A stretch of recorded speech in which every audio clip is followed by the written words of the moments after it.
¿A grabar? No, ¿no? Todavía. Ahí va. Bueno, entonces, repaso de la última parte de la clase pasada. Esta es la segunda clase de File System. Habíamos hablado de que el File System generaba esta capa de abstracción que nosotros llamamos disco lógico, donde se piensa el disco como una serie de bloques, todos del mismo tamaño, que están de alguna manera persistidos en el disco. Y esta abstracción, que se define en el momento en que se formatea una partición, se mantiene a lo largo del tiempo para ese volumen y le permite al file system poder abstraerse de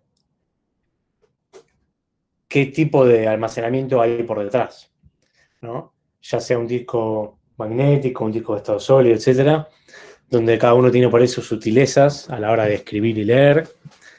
De esta manera hay toda una gran capa del file system que está programada de una manera uniforme, pensando en que el disco es siempre igual. Es un disco que está dividido en bloques, uno al lado del otro, todos los bloques tienen el mismo tamaño, y el tamaño del bloque está dentro de algunos rangos predefinidos por el file system, y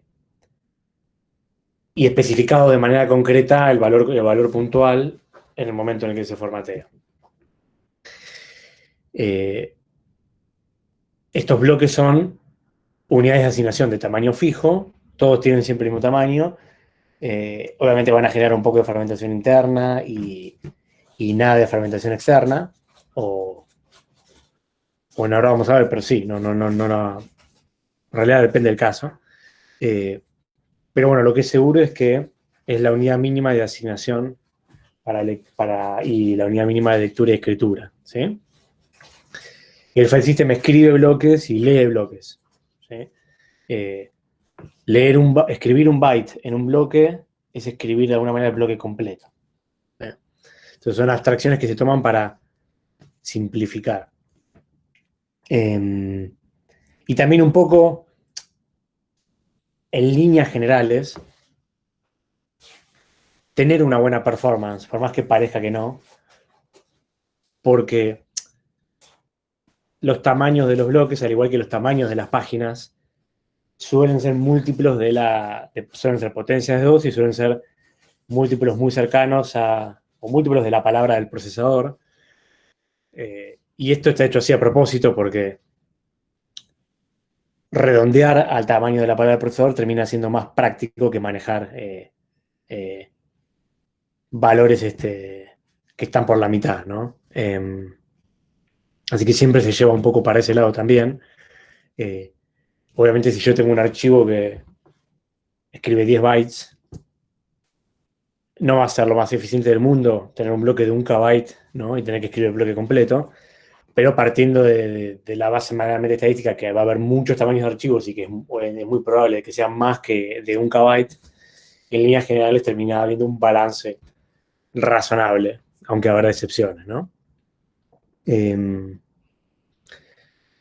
Esto de la misma manera en la cual en alguna época le poníamos más foco en el trabajo práctico, ahora creo que no tanto. Si ustedes declaran una estructura en C que tiene un campo de tipo int que ocuparía 4 bytes y un campo de tipo, supongo que tienen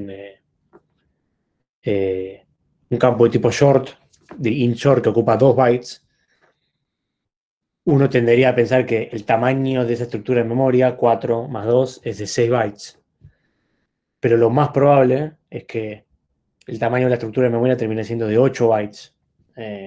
Y eso se puede validar haciendo un programita que declara la estructura y corre en un comando que se llama una especie de macro que se llama sizeof, ¿sí? Es muy fácil de validar y bueno, la explicación de por qué una estructura termina ocupando más espacio en memoria de la que debería también tiene que ver con esto, con redondear para arriba para tener un tamaño múltiplo de la palabra del procesador.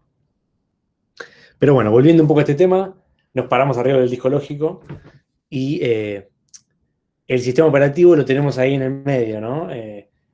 En la mitad de la flecha que va del archivo al disco lógico, ahí arranca a participar el sistema operativo, ahí entra la syscall, y en la otra flecha doble que va del disco lógico al disco físico, ahí termina a involucrarse el sistema operativo en la parte de más bajo nivel, lo que conocemos en la jerga como el driver, y entra a jugar la controladora del disco, ¿no? Ya el hardware propiamente dicho, el firmware que esté involucrado, etc. Bueno, pasamos un poco en limpio los conceptos de partición y volumen, ¿sí? Una partición es una región continua en el disco, que normalmente decimos que no tiene formato, pero en realidad podría tener o podría no tener. Lo importante es que la definición de partición ignora el concepto de si hay o no un formateo, ¿sí? Simplemente piensa en un espacio continuo de bytes en el disco, ¿sí? Y que terminan representando un disco virtual, para no usar de vuelta la palabra lógico, para el sistema operativo. Entonces, un espacio continuo de discos, un espacio continuo de bytes en el disco, ¿no? Con un comienzo y un fin. La idea de las particiones sobre un mismo disco y de generar estos muchos discos virtuales es que les puedo dar usos distintos, básicamente, ¿no? Parte un poco de ahí, ¿no? Los formateo de distinta manera porque los voy a usar distintos y entonces me conviene separar un poco las aguas.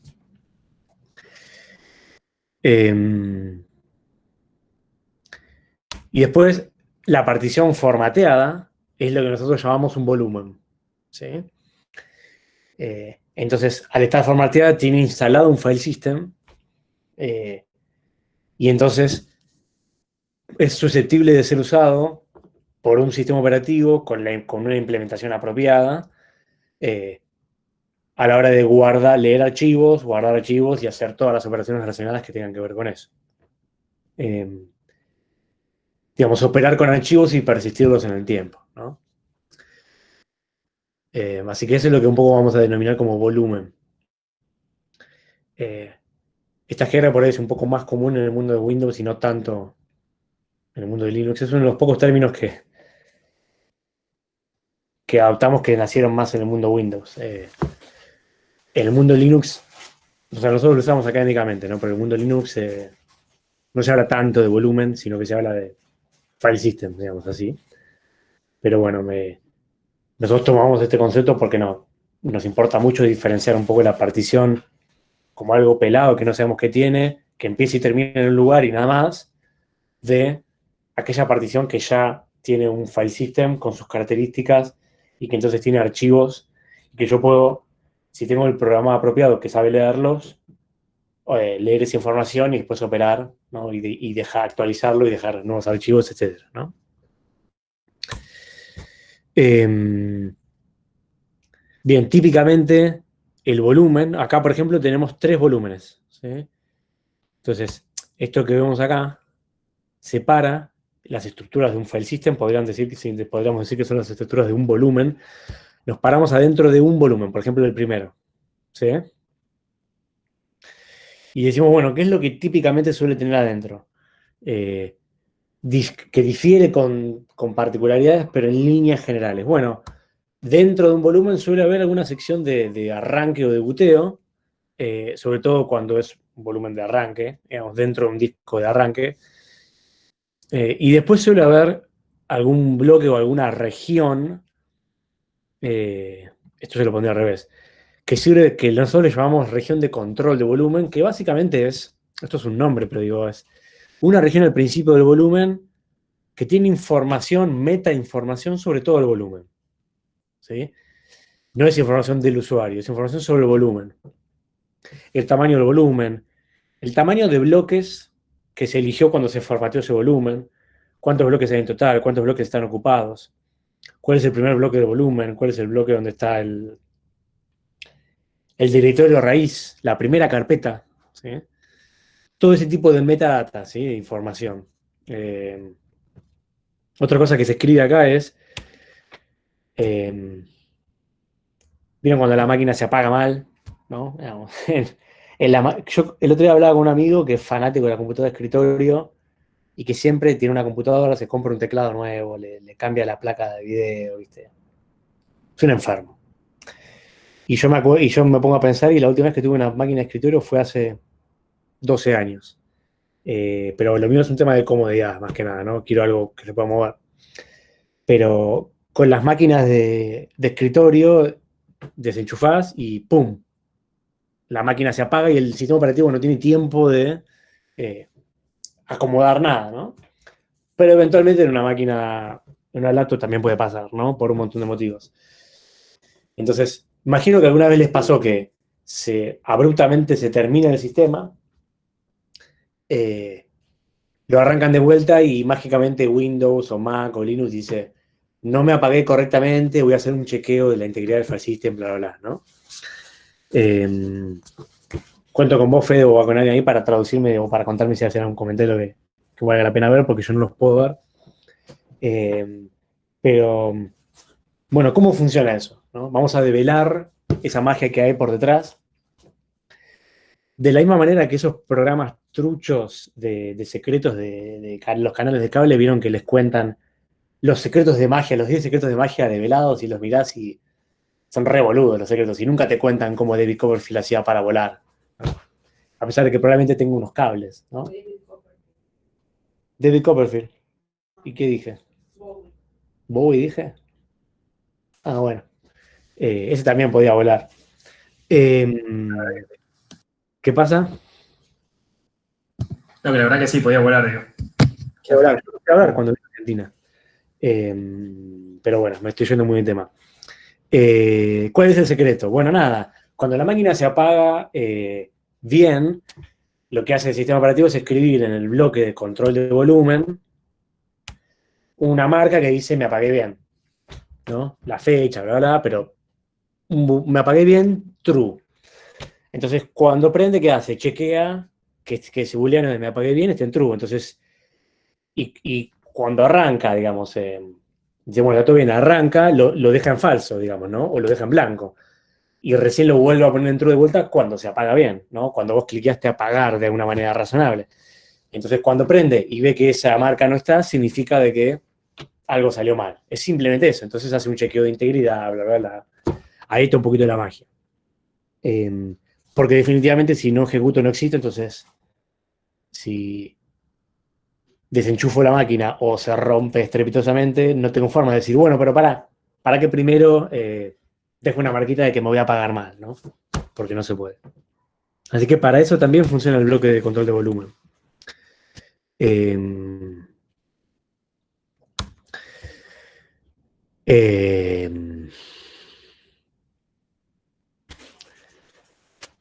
Después está otra estructura, otra tipo metadata, que es el bloque de control de archivo, el FSB. FSB en inglés significa File Control Block, que es el equivalente del PCB, pero para los archivos, que no está en todos los tipos de file system, pero en la gran mayoría está.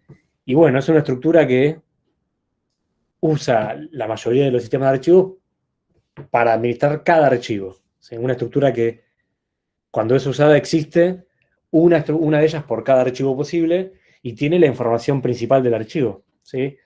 Un identificador, atributos del archivo y punteros a los datos, ¿sí? Principalmente. Ahora lo vamos a ver un rato, pero en Linux esa estructura se llama inodo, ¿sí? O en inglés inode o information node. Bueno. ¿Y ahí qué dice? Estructura de editorios, bueno, eso no va para lo que estoy diciendo ahora. Y después, ¿qué más? Vimos que algunas digamos, estas estructuras, este bloque de arranque, donde está, acá adentro está la tabla de particiones, ¿no? En el bloque de arranque buteo. Y el bloque de control de volumen, son informaciones que cuando el file system se monta, ¿se acuerdan de ese concepto de disponibilizar el file system? Nada, se leen y se dejan en memoria porque como va a estar siendo usado de manera con frecuencia, el sistema operativo va a tener que consultar mucho esa información y actualizarla, así que se cargan y se mantienen en memoria, pero después cuando la máquina se apaga o el sistema de archivos se desmonta, lo que está en memoria hay que reescribirlo en disco para que quede bien, ¿no? Pero después hay otras estructuras que, como habíamos mencionado en la clase pasada, solo existen en memoria y no se persisten en ningún lugar. Estas estructuras son la tabla global de archivos abiertos y, por otro lado, la tabla de archivos abiertos por proceso, que son listas, una global para todos los archivos y otra local a cada proceso, ¿no? El puntero de esa lista en cada proceso estará donde, en el PCB, ¿no? Que cada vez que se abre un archivo, se agrega un elemento y tiene información sobre ese archivo abierto, ¿no? En el caso de la lista global, información que tenga sentido ubicarla de manera centralizada para todos. Por ejemplo, para un archivo que está abierto, la cantidad de veces que fue abierto, atributos del archivo, si hay un lock sobre ese archivo, ¿no? Y en las listas locales de cada proceso, información que sea exclusiva y propia de cada proceso con respecto a ese archivo abierto, ¿no? Por ejemplo, el puntero al próximo byte que va a ser leído o escrito. El modo de apertura del archivo. Eso va en la local, no en la global. Por si antes lo dije mal, el modo de apertura. Y en principio no se me ocurre ningún ejemplo más, pero hay algunos atributos más por ahí seguro. Van todas en memoria principal, dijiste. En memoria principal, sí, en la RAM, sí. En la parte del sistema operativo siempre, ¿sí? Pero sí. Bien,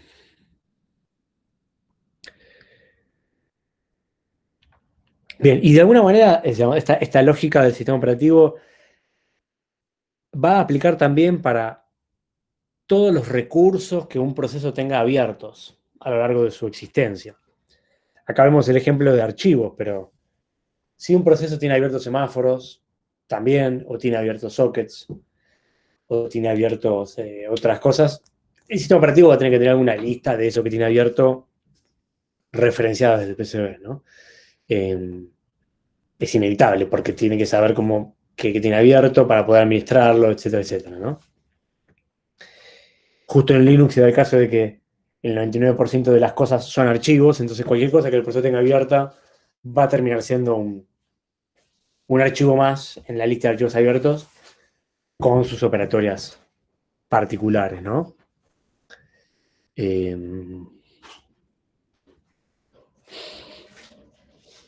Ahí se están comiendo unas papitas y una cerveza y eso me genera un poco de infelicidad, pero bueno. Pero yo tengo acá mi pancito con dulce de leche. Bueno, los directorios, dijimos que eran archivos, ¿sí? Archivos de tipo directorio, o sea, tipificados especialmente, pero en su implementación se usan distinto, pero en su implementación, en el sentido de qué información tienen y qué atributos tienen, es la misma estructura. O sea, habrá un FSB que referencia a un archivo de tipo directorio, una carpeta, que en el atributo tipo de archivo dirá que es de tipo directorio, ¿sí? Que como todo archivo tendrá un propietario, estarán marcado qué permisos hay.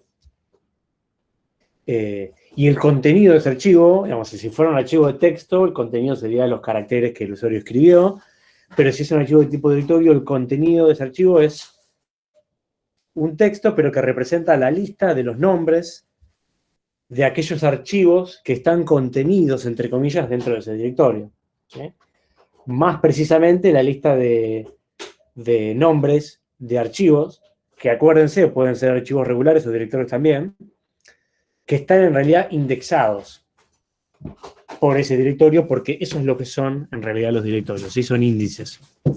Indexan por qué atributo, por el nombre, ¿sí? Aunque acuérdense que el nombre dijimos que no es en la práctica fina un atributo, no se guarda como un atributo en el file control block, sino que normalmente, como el nombre es, la ruta completa que permite llegar a ese archivo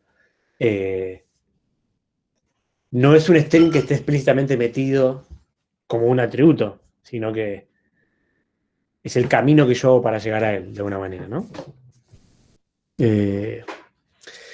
Y bueno, estos directorios pueden implementarse de muchas maneras. no le damos mucha bola a esto, pero está bueno entender que, como dije un poco en la clase pasada, al ser un índice, ¿cuál es la gracia del índice? Buscar, encontrar rápido un valor. Entonces, si esa lista no tiene ningún orden, es una lista lineal, abrir un archivo en un directorio va a tomar un tiempo que va a ser directamente proporcional a la búsqueda por fuerza bruta, no, la búsqueda, un full scan sería en base de datos, ¿no? Una búsqueda completa, digamos. Eh, Mientras que si yo tengo una lista ordenada, que es como otros directorios se pueden implementar, los nombres, ¿no? Los nombres internos de los archivos que contiene están ordenados alfabéticamente. Nada, la búsqueda puede ser un poco más rápida, porque puede ser una búsqueda binaria, bla, bla. Y algunos hacen lo estructuran como un árbol, ¿no? Que al final del día también es una especie, permite hacer una especie de búsqueda binaria o algo parecido. Eh, para, para hacer esas búsquedas rápido, ¿no?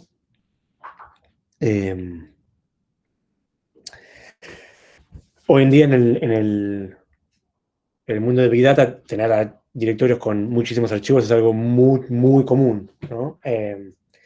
A pesar de que al final del día eso se termina almacenando en sistemas completos que actúan de file systems, como los que mencionamos en la clase pasada, S3,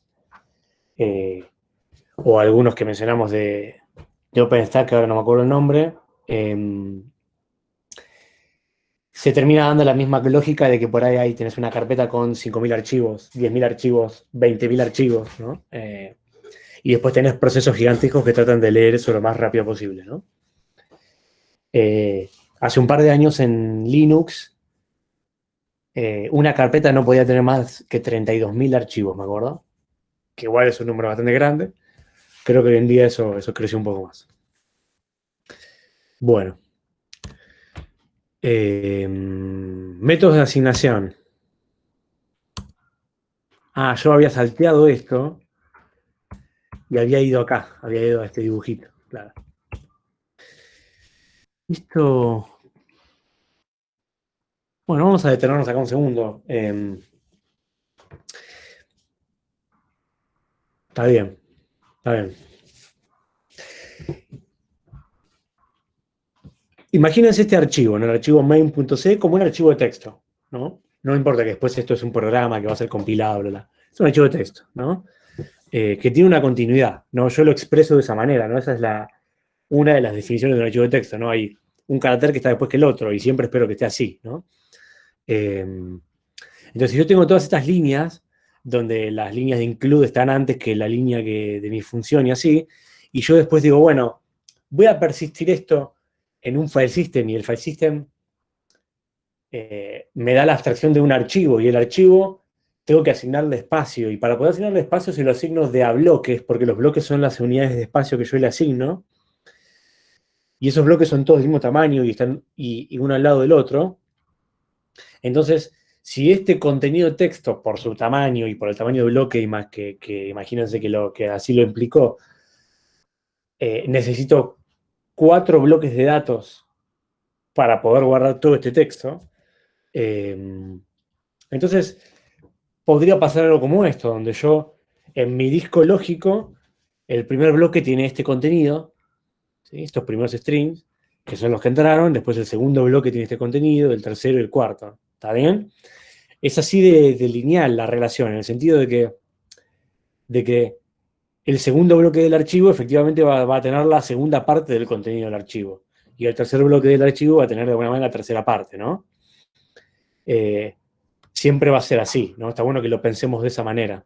Entonces, cuando en algún momento si estoy leyendo este archivo, ¿no? O sea, no estamos ejecutando esto, estamos leyendo este archivo de texto, ¿no? Y de alguna manera digo, quiero leer acá, ¿no? En la parte que dice for, i igual a 0, bla, bla, bla. Y hago como una búsqueda directa, ¿no? Entonces muevo el puntero y digo, quiero leer ahí. Y eso termina resultando, si cuento todos los caracteres desde el principio, termina resultando en el byte,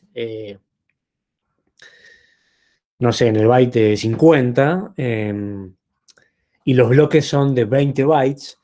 Entonces el file system, ¿qué va a hacer? Va a decir, bueno, si los bloques son de 20 bytes y el byte que quieren leer es el 30, cambié el ejemplo, entonces lo que pasa es que el tipo quiere leer el segundo bloque del archivo. ¿Está bien? Porque el byte 30, que está en la posición 30, nada, está en los segundos 20 bytes. ¿Sí? Los primeros 20 guardé en el primer bloque, los segundos 20 los guardé en el segundo bloque. ¿Está bien? Entonces, eso es lo que va a estar pasando todo el tiempo, ¿no? Y el mapeo es lineal en ese sentido, ¿no? El segundo bloque del archivo guarda la segunda parte del archivo, el tercero guarda la tercera, y el cuarto y último guardará la última parte del archivo. ¿Sí? Y obviamente, ¿qué podemos tener en este último bloque? Fragmentación interna, ¿no? Que acá está reflejada más o menos con esos caracteres de vacío, pero que en realidad puede haber cualquier cosa, ¿no? Yo no tengo dominio sobre lo que hay ahí. Puede haber basura. Pero lo que yo sí sé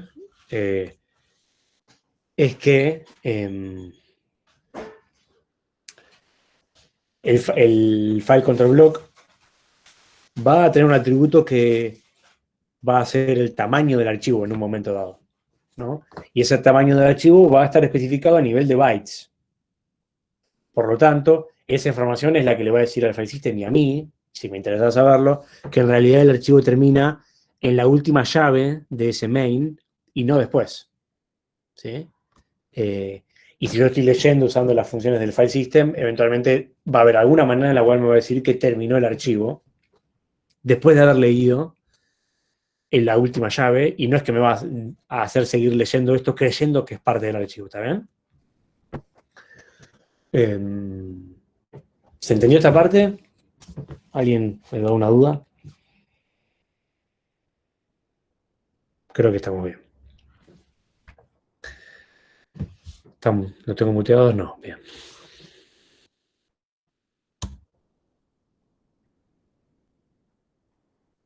Ah, está bueno este ejemplo, porque ahora vemos lo mismo, pero para un directorio. Bien, dan ahí, armando los ejemplos bien, como corresponde. ¿Qué pasa si el archivo ese es un directorio? ¿No? Conectamos con lo que dije hace un ratito sobre los directorios. Y el contenido de ese directorio es esto que vemos acá, ¿no? Documentos, escritorio, final febrero, etcétera, etcétera. Entonces, el archivo home user, esa es la ruta completa, es un archivo de tipo directorio. Y su contenido, visto de la perspectiva del usuario, es este que vemos acá a la izquierda, ¿no? Una lista de los archivos que están, me puedo dar cuenta qué tipo de archivo es, un número acá, ¿no? Que acá no aclara, pero podría ser el tamaño del archivo, podría ser el número de inodo, si es que no se repiten.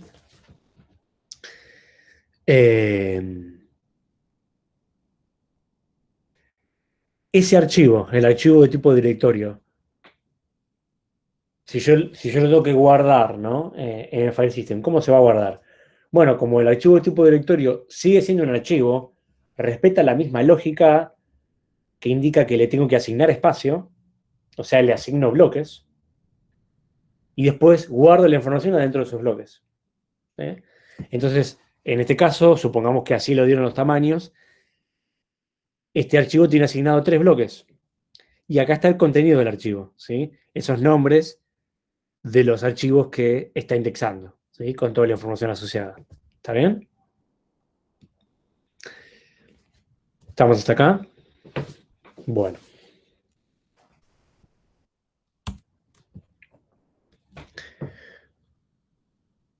Entonces, métodos de asignación. Continua, enlazada o encadenada. O enlazada o indexada. Mira, esto es todo lo que muestra. Está bien.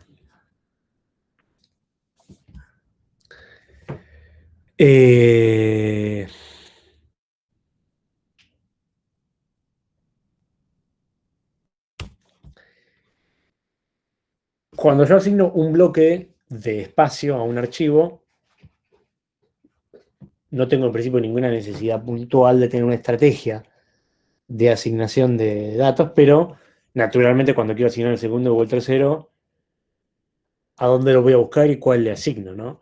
Entonces eso es lo que se define con estos 3 métodos básicos o alguna variante más compleja como la que vamos a ver en un rato, ¿no? El método de asignación continua dice que, bueno, todos los bloques de un archivo tienen que estar contiguos en el disco lógico y consecuentemente van a estar contiguos en el disco físico también.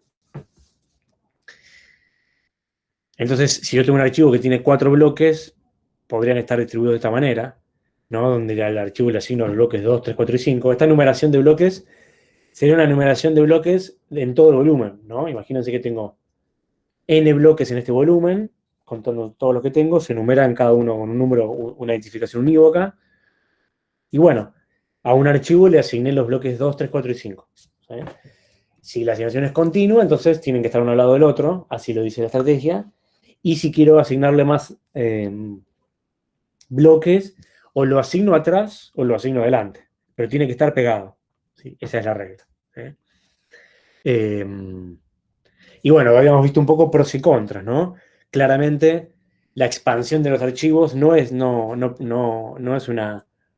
una situación en la cual tenga la máxima flexibilidad posible, porque si yo los bloques 6, 7 y 8 ya estuvieran ocupados por otro archivo, no me podría expandir, ¿no?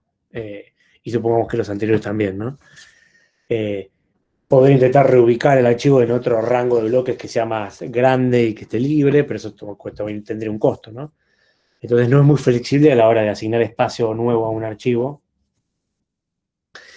Es un esquema sencillo, obviamente, ¿no? Que requiere una información mínima en el file control block. Esto que vemos acá sería como la información mínima que tenemos que tener en el file control block para poder acceder a los datos del archivo. Acuérdense que el file control block tiene dos cosas: los atributos del archivo y punteros a los datos del archivo. Acá estamos viendo eso, ¿no?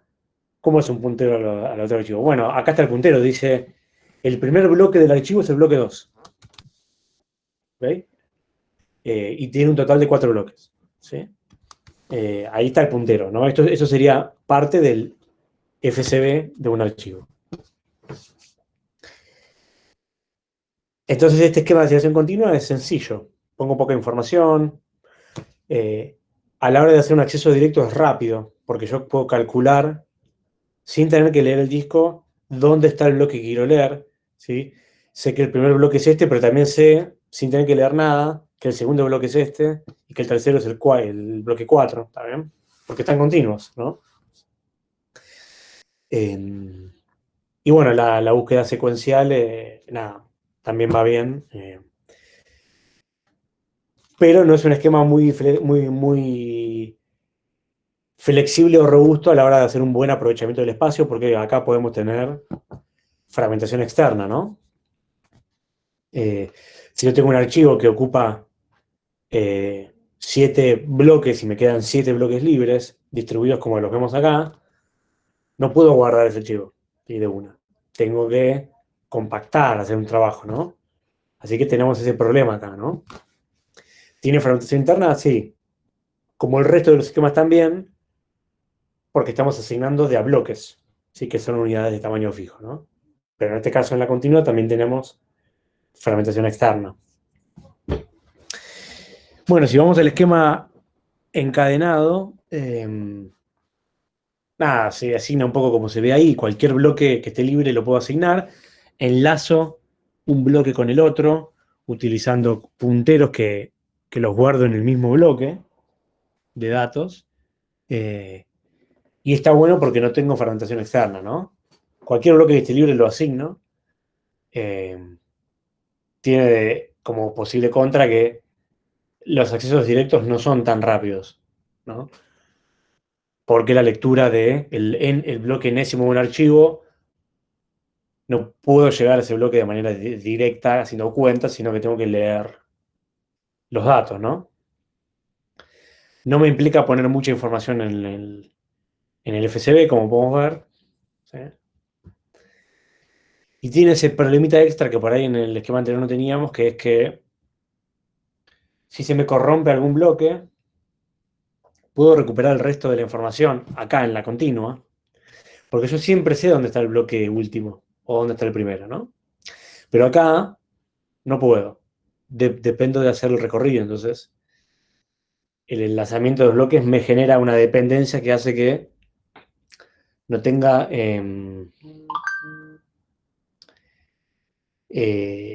muchas posibilidades de recuperarme ante una falla, ¿no? Aunque sea parcialmente.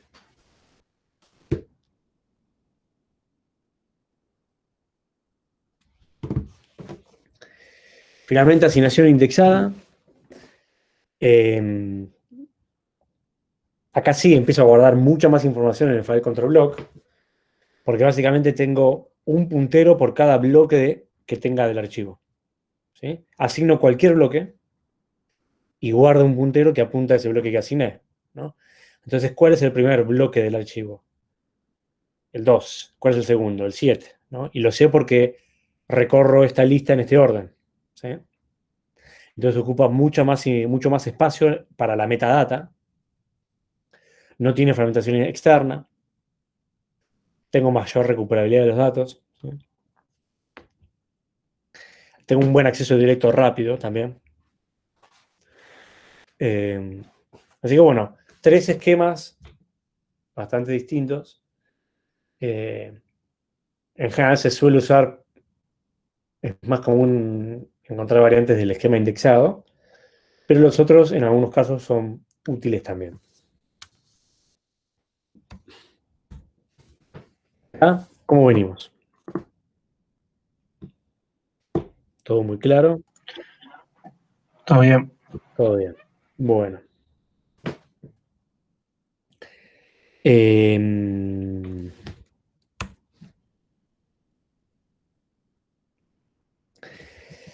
A la hora de gestionar el espacio libre, nada, ¿qué hacen los file systems? Bueno, tienen alguna estructura para poder saber qué bloques están libres y qué bloques no. La clásica es el bitmap, ¿sí? El bitmap guarda un bit por cada bloque libre, o por cada bloque, ¿no? Indicando con 0 si está libre o no está ocupado. Pero podría tener una lista de bloques libres con más información, ¿no? Y persistir esa lista en algún lugar del disco. Algunos file systems marcan qué bloques están libres o no en algún lugar, pero no tienen esa información muy junta, entonces para eso son un poco más lentos. Lo mismo pasa con la memoria, o sea, es importante saber dónde hay bloques libres, o en el caso de la memoria, por ejemplo, páginas libres, para poder asignar cuando tengo que asignar, ¿no? Acá hay un ejemplo de escritura que lo habíamos salteado, pero creo que ahora vale la pena como para repasar un poco. Imaginémonos que voy a escribir un archivo nuevo. Primero me verifico si existe un file controller disponible. O, dependiendo del file system, crear el file control block. A veces se crean, o a veces ya están creados y hay que ver si están disponibles. Lo siguiente que habría que hacer, ¿no? Recordemos el contexto. Voy a crear un archivo nuevo y le voy a poner contenido, ¿no? Lo siguiente que tengo que hacer es crear una entrada de directorio, ¿no? ¿Qué significa esto? Si pues, supongamos que el archivo lo voy a crear en /home, ¿no? Cada una de estas es una entrada de directorio, ¿no? Hola.txt, tipo regular 402 es una entrada de directorio, una fila. Una entrada en ese índice. Entonces, si yo pretendo crear un archivo que quiero que sea encontrable dentro de esa carpeta home, bueno, tengo que poner una entrada nueva, ¿no? Entonces se crea esa entrada con el nombre, supongamos nuevo.txt, el tipo de archivo que se decidió crear. Y fíjense ahí que dice FSB y un número, eso sería el ID de ese archivo, ¿sí? Todavía no puse información en ningún lugar del archivo propiamente dicho, ¿sí? Pero ya empiezo a decir dónde va a estar ubicado. Y eso es información que yo tengo que escribir en el volumen, ¿está bien? Porque el archivo home también es un archivo que tengo que escribir. Aparte de escribir propiamente dicho la información del archivo que el usuario quería escribir, ¿no? Acá a la izquierda tenemos el FSB 405, el del archivo que yo de alguna manera asigné, ¿no? Con atributos y punteros a bloques, ¿no? Supongamos que yo quería escribir 3, 4, 6 bloques, entonces lo siguiente que tengo que hacer es, bueno, asignarle bloques libres a ese archivo, asignárselos para que dejen de estar libres y pasen a ser propiedad de ese archivo.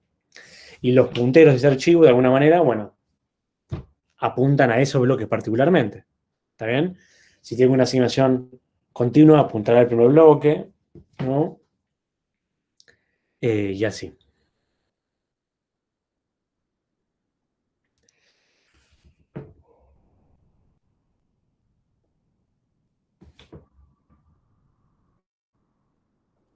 ¿No habrá Para, alguna verificación antes de sí, que tengo esa cantidad de bloques disponibles? sí, o sea, yo qué voy a tener que hacer para obtener esos bloques libres, en realidad los voy a tener que ir a buscar. Si no los encontrás, ahí darás error, ¿no? ¿Y cómo los vas a ir a buscar? Bueno, buscando tu estructura que te permita encontrar rápidamente bloques libres, ¿no? Para saber si hay esa cantidad de bloques libres que querés, ¿no? Que dependiendo de tu esquema de asignación van a tener que estar continuos o no, ¿sí? Pero va a ser una estructura para ver si los encontrás, ¿no? Si los encontrás, los tenés ahí, ¿no? Si vos decís que no encontraste los bloques libres, ¿cuál es la respuesta que se le va a dar al usuario, digamos? La respuesta de alto nivel, digamos. No hay espacio suficiente. No hay disco, ¿sí? Se llenó el disco, así que no hay espacio. Si encuentras los bloques libres, los marcará como, acá hay doble operación, ¿no? Cuidado. Los punteros a bloques del FSB van a apuntar a esos bloques, pero aparte, en mi estructura para administrar bloques libres, supongamos el bitmap, voy a marcar esos bloques que asigné como ocupados, ¿no? Estaban libres, los marco como ocupados para después no volver a reasignarlos por error, ¿sí? ¿Se dan cuenta cómo esto de la consistencia y cómo es necesario como para poder gestionar toda la idea de un file system, tengo que guardar metainformación? Entonces escribir archivos no es solamente escribir su contenido, sino toda la metainformación asociada. ¿Empieza a quedar un poquito claro esto? ¿No? Las entradas de directorio, las estructuras que uso para gestionar el espacio libre, ¿sí? Todas cosas que tengo que leer, escribir, ¿sí? Para poder finalmente hacer algo que por ahí para el usuario es una sola operación, crear un archivo nuevo, ¿sí? Y todas esas escrituras o lecturas tienen que ser consistentes entre sí, ¿sí?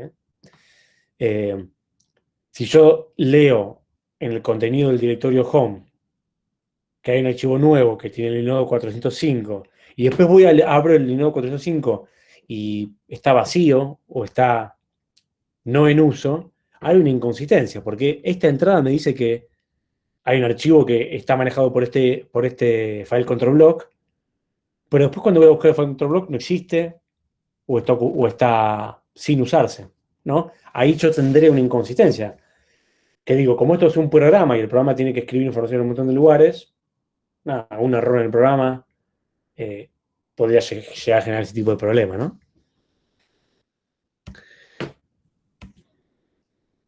Y bueno, finalmente, una vez que asigné los bloques actualizando todas las estructuras que tenía que actualizar, bueno, escribo en esos bloques la data, la información propia que corresponde con el contenido del archivo, ¿sí?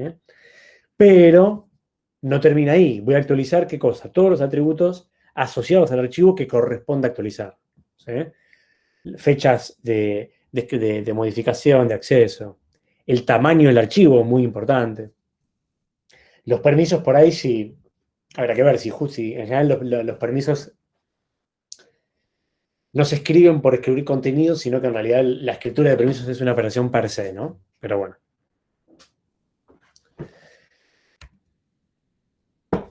Y finalmente,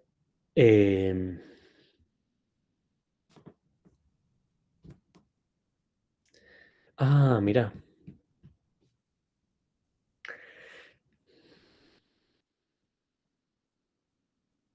Sí, acá lo que faltó es que la lista de archivos abiertos, tiene que haber un paso acá cuando yo creo el archivo y de alguna manera lo abro, acá yo debería actualizar la lista global de archivos abiertos y la lista de archivos abiertos de ese proceso, ¿no? De acá actualizo esas dos listas agregando un nodo correspondiente a ese archivo o actualizando uno que ya había, ¿no? o el alta, acá no está, pero se los aclaro, y acá obviamente la baja de alguna manera, ¿no? En el paso 4. Bien, ¿alguna duda hasta acá? ¿Ayuda esto a pegar un poquito, aunque sea con chicle, lo que estuvimos, los conceptos que estuvimos viendo? Sí. Ah, tal vez. Sí. Bien, gracias. Eso estaba buscando. Em,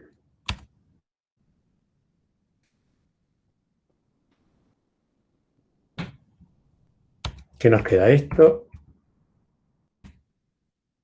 y esto. Y esto.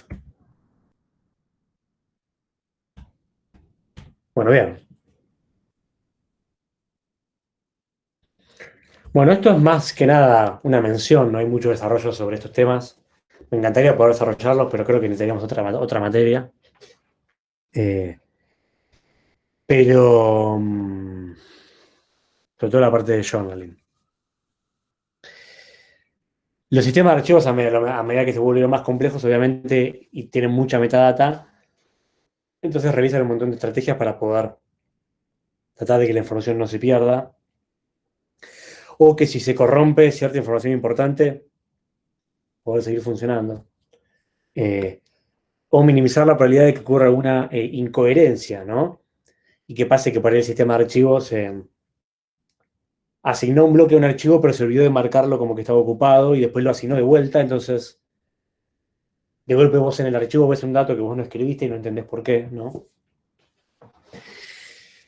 Entonces, ¿qué hacen básicamente? Backups de la información.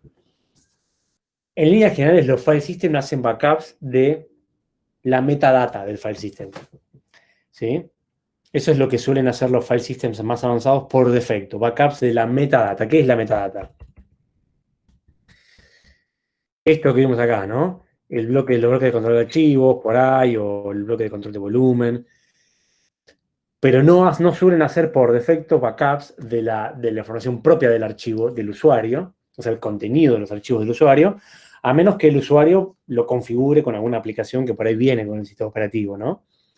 Pero lo que seguro hacen los sistemas de archivos más avanzados sin que el usuario haga nada es copias de metadata o estructura que es muy, muy importante. Por ejemplo, el bloque de control de volumen, que es una estructura muy central, porque tiene información sobre todo el volumen, y sin esta estructura, si esta estructura se rompe, todo el volumen completo queda inutilizable, ya no se puede montar más, ¿sí? Entonces se pierde toda la información.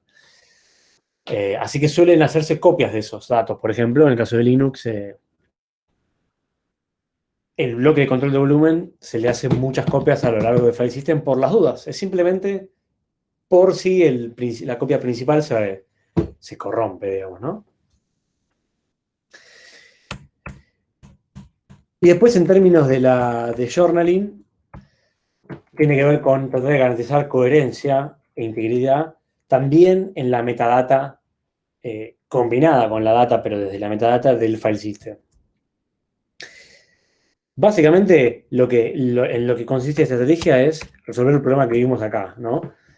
Notaron que en estos pasos, que quiero aclarar, no son los únicos pasos que ocurren cuando se crea un archivo con contenido, o sea, nos faltaron algunos por acá dentro de lo que vimos. Esto es un ejemplo amplio, pero podría no estar todo. Habrán notado de que hay que, básicamente, para lo que para el usuario de alto nivel es una única operación, ¿no? ¿Qué sería una única operación? Digamos, lo llevamos al más alto nivel posible.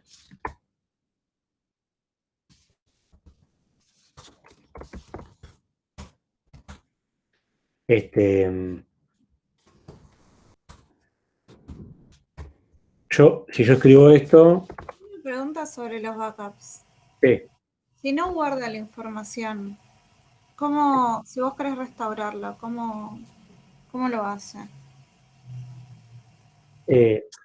Hace backups de la metadata del file system. Y si detecta que se corrompe alguna de las copias originales, automáticamente lee otras.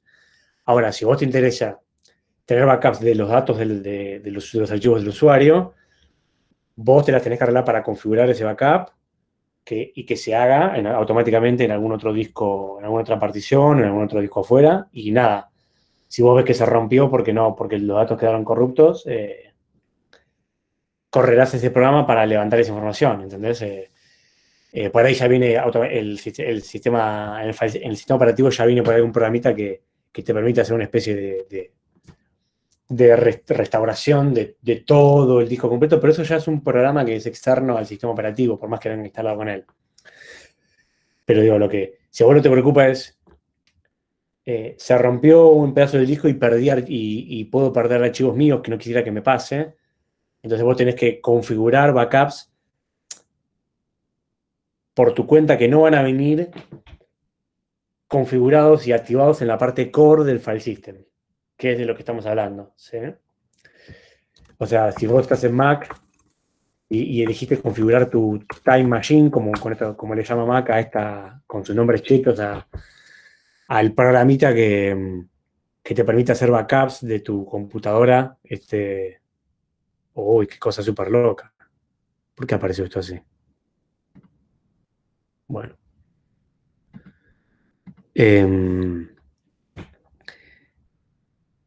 Lo tenés que Igual configurar. Sí. creo Hola, que... Uy, sí, dime.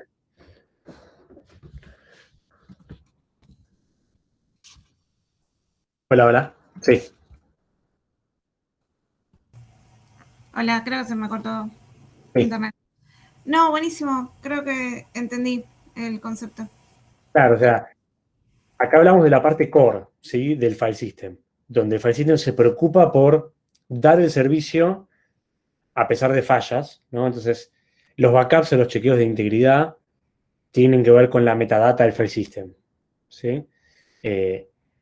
Todo lo que sea de los datos del usuario, si uno lo quiere, tiene que configurarlo aparte con alguna aplicación que por ahí va a estar en consonancia con el sistema operativo, pero que no es parte de la parte core, del kernel, de alguna manera, ¿sí? Así que por ahí viene un poco la mano. Buenísimo. Bárbaro.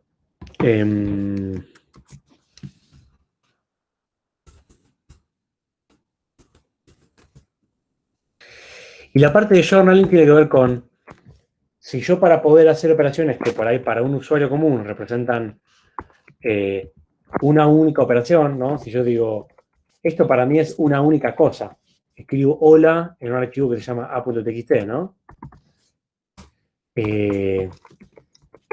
Nosotros sabemos, porque ahora ya sabemos de file system, que eso implicó un montón de operaciones internas.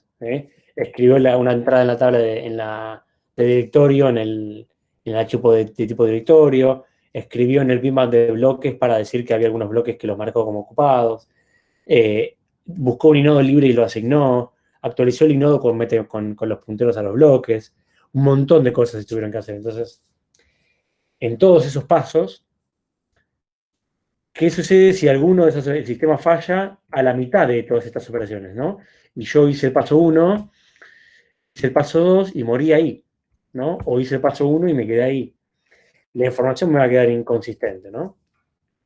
Y ya va a ser una situación medio difícil de recuperar, ¿sí?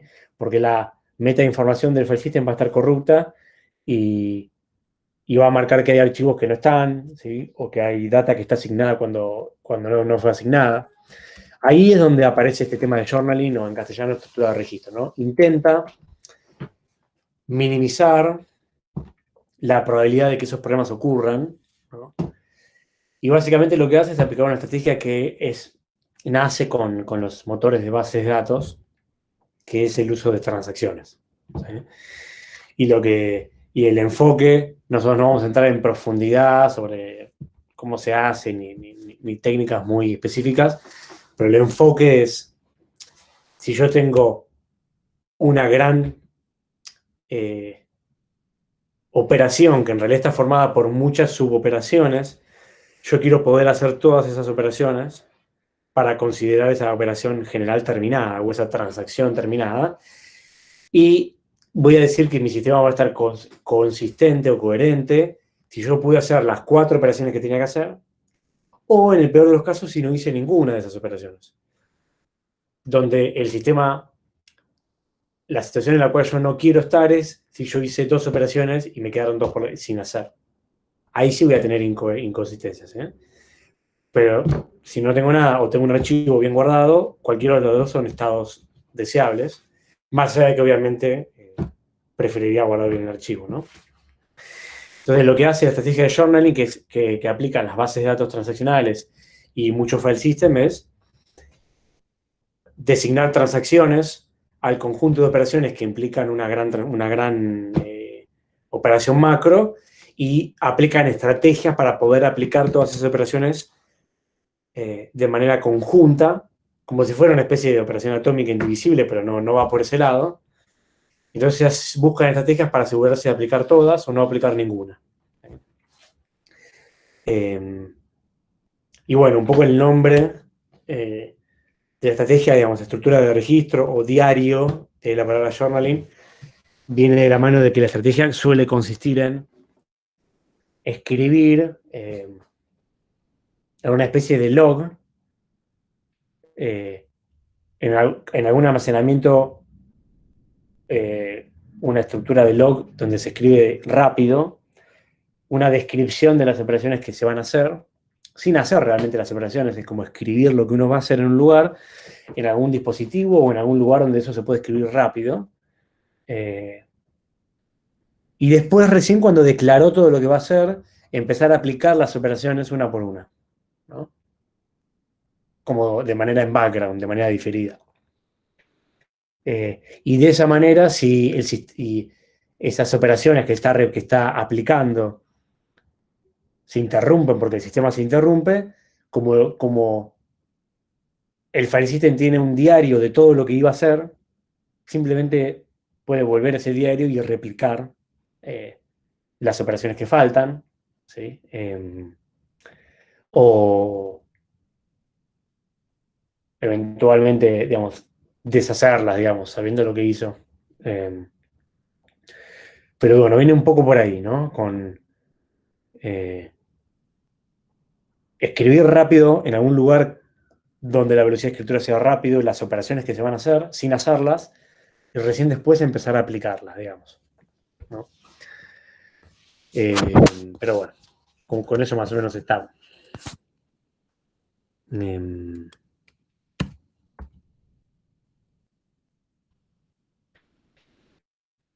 ¿Qué tenemos acá? El área de swapping.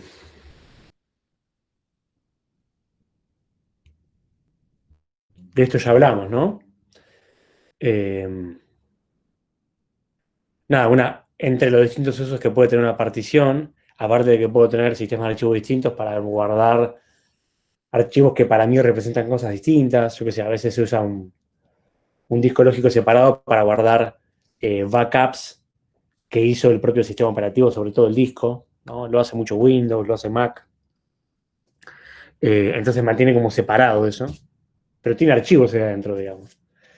O un uso más específico, decir, no, esta partición la uso para el área de intercambio, el área de swap, que va a ser usada por el módulo de memoria virtual del sistema operativo, ¿no?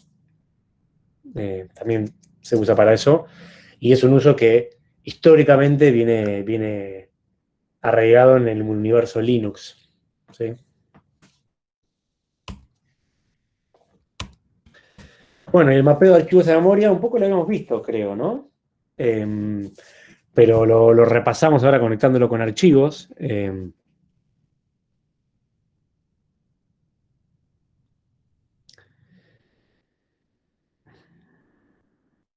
Este dibujo me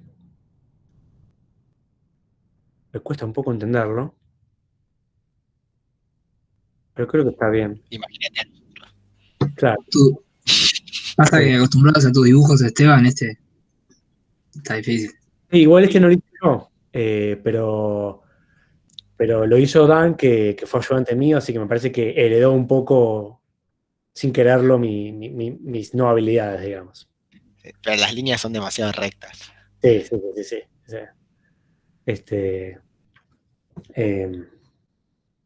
No llegó al nivel Jedi Master de la desprolijidad.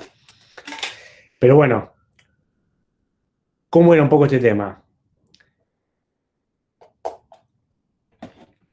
Yo puedo tener una forma de poder operar. Ya me acordé porque era importante explicar esto ahora también. Los archivos mapeados a memoria tienen muchas utilidades. Una de ellas la vimos en la clase de memoria virtual, que es usarlos para compartir memoria entre procesos. Ignorando el tema de que son en realidad archivos, ¿no? Pensándolos para dos procesos que quieren compartir memoria mientras están ejecutando. Ese es un uso. Pero el otro uso muy importante también es que a veces es más cómodo para operar con ciertos tipos de archivos. ¿Por qué? ¿Ustedes en el trabajo práctico tienen que usar archivos mapeados de memoria? ¿Eso está pedido o no? Les pregunto. Creo que no. Creo que no. Bueno. En File System no, por lo menos. Ok. Entonces, ¿cómo es la idea con esto? En Linux la función se llama mmap, ¿no? Le manda muchas cosas.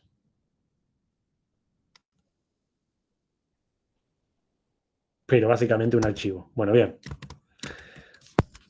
Cancelar. ¿Cuál es el otro uso que tienen, aparte de compartir memoria? Para entender este otro uso, vamos a ver primero cómo operaría yo normalmente con un archivo, como cualquier hijo de vecino. ¿Sí? Abro el archivo como un campeón. ¿Sí? Digo, bueno, ¿sabes qué? Quiero actualizar algo en el archivo. ¿Sí? Bueno, hago un read, ¿no? de F, ¿no? Lo meto en un buffer. Quiero leer 10 bytes. Y escribo así porque así tengo un supercompilador que entiende todo esto. Y digo, bueno, no, para en realidad lo quiero leer quiero hacer una búsqueda directa porque quiero leer 10 bytes desde el byte 328.000. Ok. Hago un seek ¿no? del archivo y me voy a la posición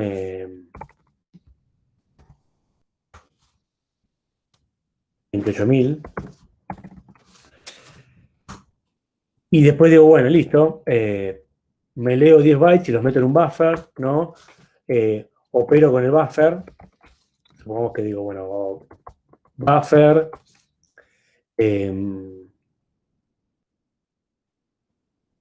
Supongamos que era un entero, ¿no? Era un número. ¿Sí? Buffer igual a nuevo valor, ¿no? Contenido buffer igual a nuevo valor, ¿sí? Sí, porque yo, si leí, le tuve que mandar un puntero, ¿no? ¿Estamos bien con esto? O sea, yo tuve que definir acá un voy asterisco buffer. ¿Está bien? Si hay algo que no entienden hasta acá, me avisen. Leo como un campeón, le asigno un nuevo valor y después, ¿qué hago? Bueno, ahora voy a escribirlo, porque yo lo que quería era actualizar eso, ¿no? Entonces, escribo en el archivo el buffer, ¿no? 10 bytes, aunque obviamente no me tengo que olvidar de hacer un seek, ¿no? Porque yo tengo que reposicionar el puntero, porque el puntero queda parado en el byte siguiente del último byte, ¿no? Así que hago esto, ¿no? Vamos a hacerlo así para que compile mejor. ¿Está bien? Y grabo como un campeón y finalmente cierro el archivo, ¿no? Esto es lo mínimo que tengo que hacer. ¿Estamos todos de acuerdo? Habrá alguna que otra variante, pero no me veo que no me escapo de ahí, ¿no? Entonces vamos a separar un poquitito algunas partes. Quiero aislar esto. Lectura, modificación, escritura.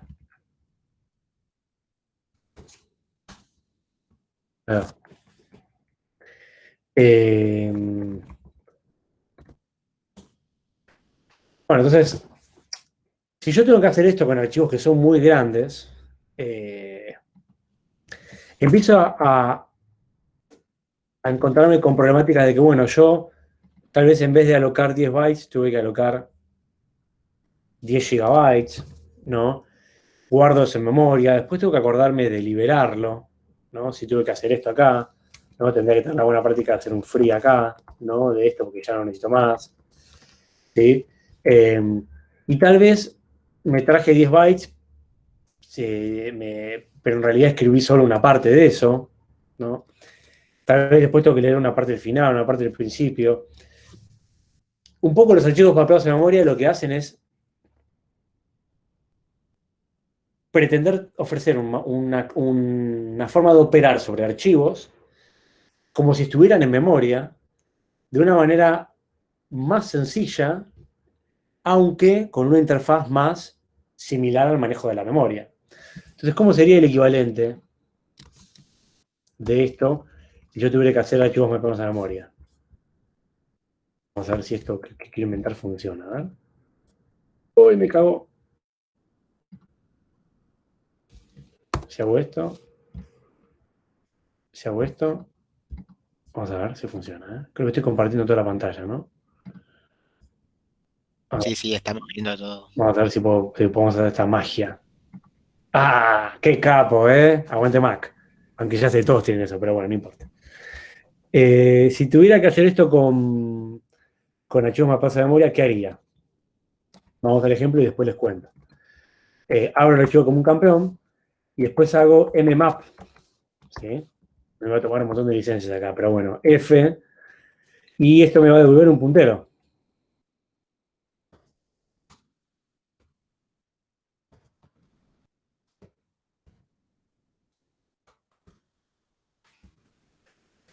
Y la forma en la que funciona esto es, yo a partir de ahora voy a operar sobre puntero como si puntero apuntara al contenido del archivo, completo.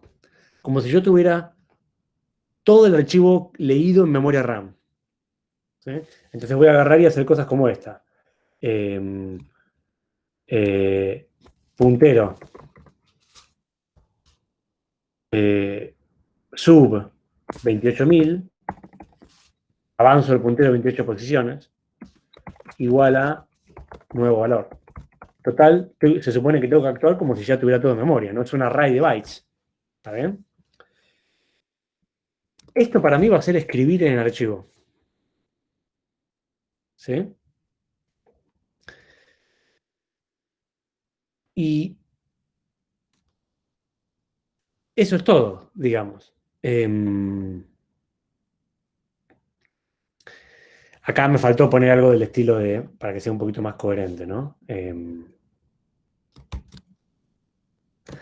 Supongamos que yo tengo que poner acá contenido de buffer es igual a contenido de buffer más un nuevo valor, ¿no? Algo así, digamos, como que los concateno, digamos.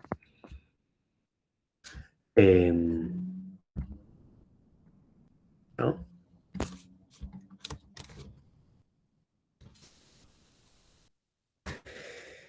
Y después, si yo sigo operando, puedo hacer otras cuestiones acá, pero después simplemente lo que haría es un map.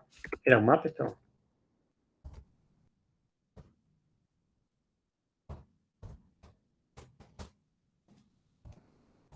De fruta.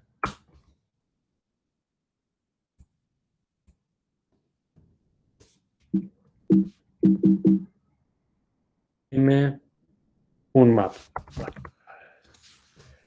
M un map. Y voy a desmapear este archivo. F. O creo que es P esto, no me acuerdo más.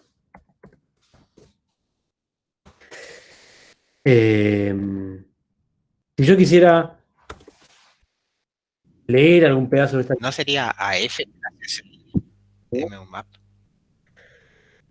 ¿No sería el archivo F el munmap? Me parece que no, pero la verdad no lo sé. Vamos a averiguarlo. Ah, ok, no importa. No, pero ya está. Ahora cagaste. Ahora hay que saberlo. Uy, qué vago.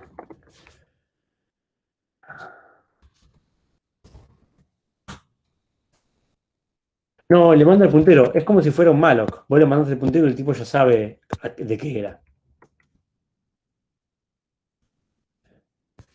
y eventualmente vos tendrás que hacer un close, ¿no? Aunque esto es un poco menos necesario. Entonces, si yo quiero leer el archivo, y estoy usando archivos mapeados de memoria, me basta con hacer esto, por ejemplo. Como yo trabajo como si el archivo estuviera cargado de memoria, digo, bueno, si el byte 28.000 es igual a 10, entonces, Sarasa. ¿Eh? Ahora, ¿cuál va a ser el funcionamiento por detrás? El sistema operativo no va a cargar realmente todo el archivo de memoria, sino lo que va a hacer es cargarlo inteligentemente a demanda. Solamente cuando el archivo sea, un pedazo del archivo sea leído, el sistema operativo va a traer a memoria ese pedazo del archivo, pero no todo el archivo. ¿Eh? Y solamente cuando yo esté escribiendo un pedazo del archivo, el sistema operativo va a estar escribiendo eso. Primero lo va a traer a memoria probablemente y después lo escriba a disco. ¿Sí? Entonces, es una operatoria que tiene un poco menos de burocracia, ¿no? Y lo que tiene de interesante es que es más eficiente, porque si yo manejo archivos gigantes, yo solo me preocupo por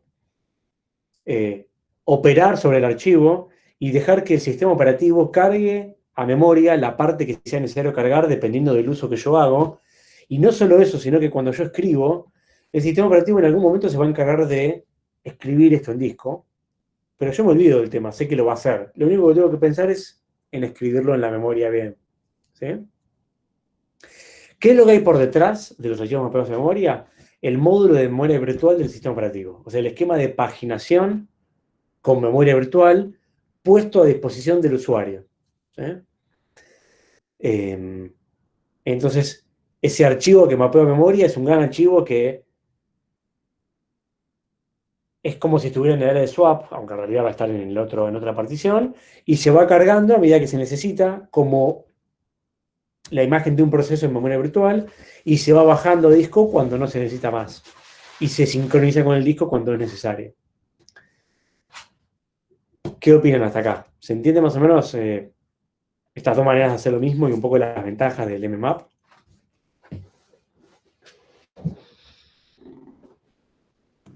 Sí, imagino que está bueno para reemplazar líneas en archivos, capaz.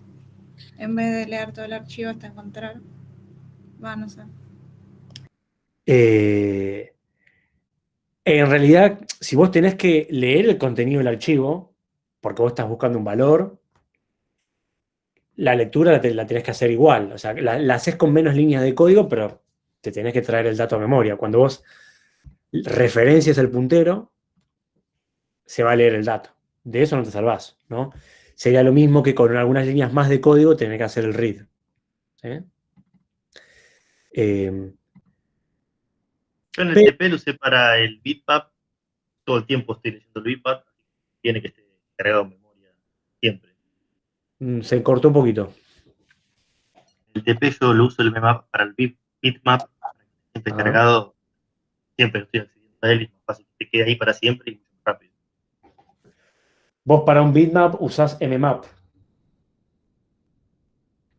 Sí, yo el bitmap, uso bitmap y siempre está en memoria. Se te entrecorta un poco, no sé si soy yo o es tu conexión. No, yo también lo escucho cortado.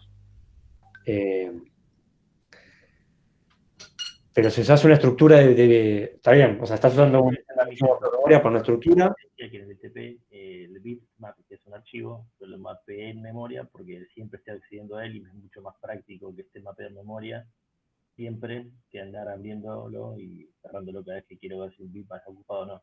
Exacto, perfecto, es un buen uso. Y aparte lo que tiene de bueno es que si vos dejás de usar ese archivo en un momento determinado, tenés el puntero, pero el archivo, eventualmente el sistema operativo lo saca de la memoria.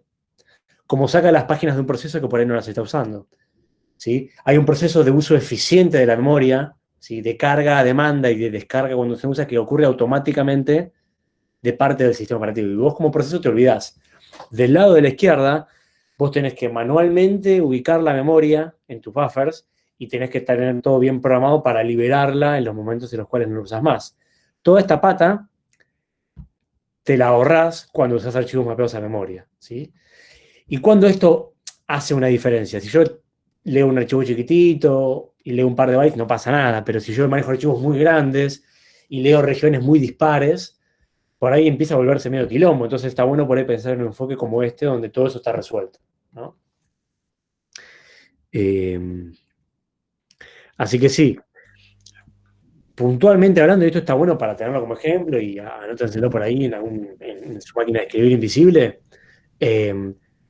Cuando yo hago el map y hago esto, y esta es, supongamos, la primera referencia, acuérdense que el puntero apunta a la nada misma con un par de if ahí escondidos, ¿no? Lo que va a pasar acá es page fault, ¿sí? Porque termino referenciando una página de un segmento asociado al proceso que está en disco pero no fue cargada a memoria, ¿no? Page fault. Entonces el proceso se bloquea y esa página que se corresponde con el archivo que yo abrí se va a cargar a memoria y cuando se cargue se desbloquea el proceso. ¿Está bien? Es exactamente el mismo proceso que vimos las otras clases. Una pregunta, ¿y cuál es la desventaja de esto? Porque le estamos tirando muchas flores. O sea, ¿por qué no lo uso siempre? Bien ahí, me gusta ahí buscándole pelo al huevo como corresponde. Porque sí, todo tiene ventajas y desventajas. Bueno, pero lo primero que tenés es que tenés un manejo un poco más bajo nivel de tus archivos, son punteros, ¿no? Y por ahí, en algún punto, si tenés una operatora medio básica, tal vez es un poco más cómodo pensar en registros. Y yo acá, en vez de tener buffers, tengo un registro acá.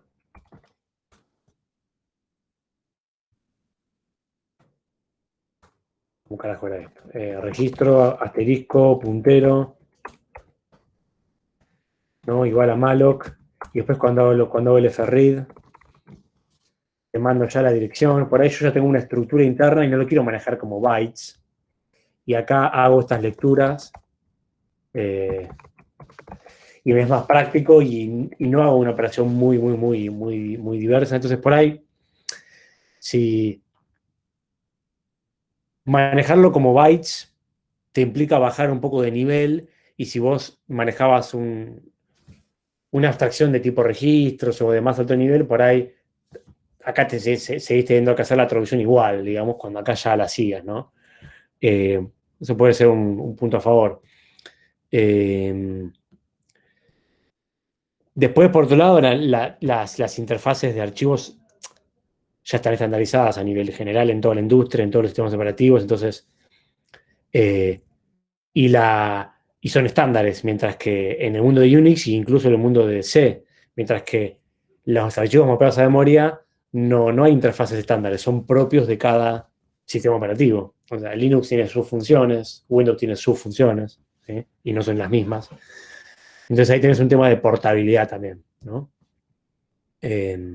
Para resolver, digamos. Así que si te interesa que tu programa sea portable, tal vez te convenga evitar el uso de archivos mapeados a memoria, ¿sí?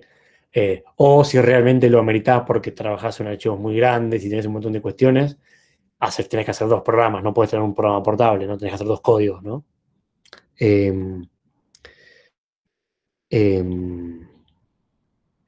Las bases de datos típicamente hacen uso y abuso del mmap. Redis, la gran mayoría de las bases de datos transaccionales hacen mucho uso de esto, ¿no? Combinado con el uso de malloc a veces, ¿no?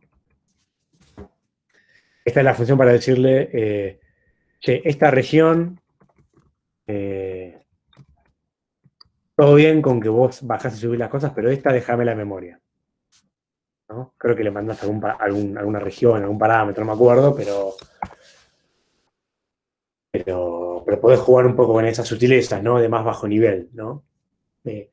Sé muy eficiente, pero no en esta parte porque yo quiero tenerlo en memoria porque las lecturas quiero que sean rápidas de este dato, de esta parte, pero no del resto, ¿no? Así que bueno, viene un poco por ahí, digamos. Después ahí se utiliza como el tema del fluyeo de la calle, que es un tema en ambos casos. Ahí como que cuando vos cierres el archivo o hagas un mmap, si te quedaron datos pendientes de escribirse, se van a escribir, pero en ambos casos tenés una manera de forzar esa situación, ¿no? En Linux y en cosas tenés la función flush, donde vos le decís vaciar la caché que te haya quedado y escribí en disco si algo te quedó pendiente. Y acá también ocurre el mismo problema y tenés una función que se llama, si no me acuerdo mal, msync, que hace como la misma historia, ¿no? Sincronizar el disco con la memoria ahora mismo, digamos. Bueno. Bueno, siempre me resulta un poco más práctico explicarlo desde el código, ¿no? Estos archivos mapeados a memoria mágicos. A veces algunos trabajos prácticos piden que para alguna funcionalidad lo hagan sí o sí con esa herramienta. Bueno, momento de hacer un corte. Y después vemos FAT y vemos Extended 2 y con eso cerramos la clase. Así que cortamos, si les parece. ¿Cuánto? 20 minutos. Poquito más tal vez. Volvemos 9:20, si les parece. ¿Sí? Y retomamos con la segunda parte. Buenísimo. Bárbaro. Dejamos de grabar. Y estamos.